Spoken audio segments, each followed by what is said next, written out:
چون در غیر این صورت اگه گیر می افتادن می مردن.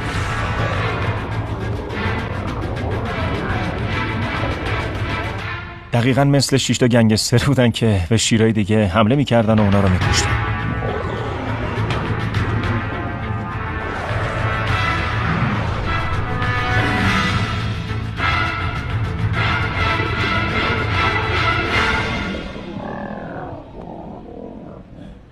بعد از اون اتفاق اونا اعتماد به نفس بیشتری پیدا کردن و تا کروگر نرا رو اخراج کردن و قلمروشون خیلی بزرگتر شد.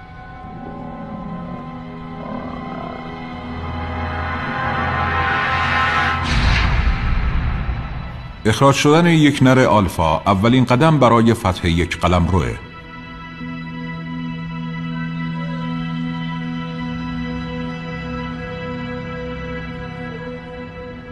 نگران بودیم چون گله‌ها طوله‌های جوان داشتن.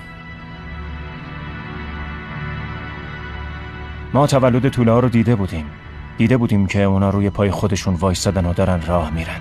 ولی بعد ماپوگوها از راه رسیدن.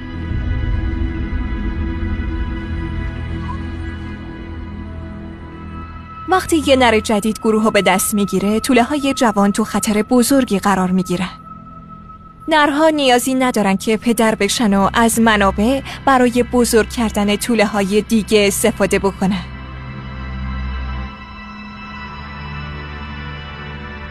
وقتی یه نر بزرگ یه قلمرو رو تصرف میکنه، همه توله ها رو میکشه و اگه ماده خیلی زیاد تلاش برای دفاع از توله هاش بکنه، اونم میمیره.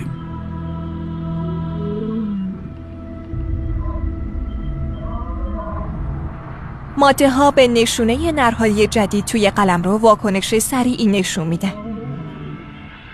اونا توله ها رو جمع میکنن و سعی میکنن که نرها رو دورتر نگه دارن.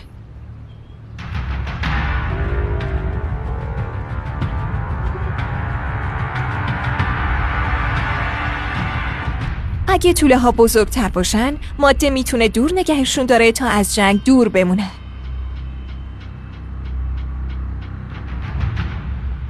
وقتی توله ها مسافت زیادی رو نمیتونن راه برن، در روبرویی با دشمن راحت تره که برخورد فیزیکی داشته باشن.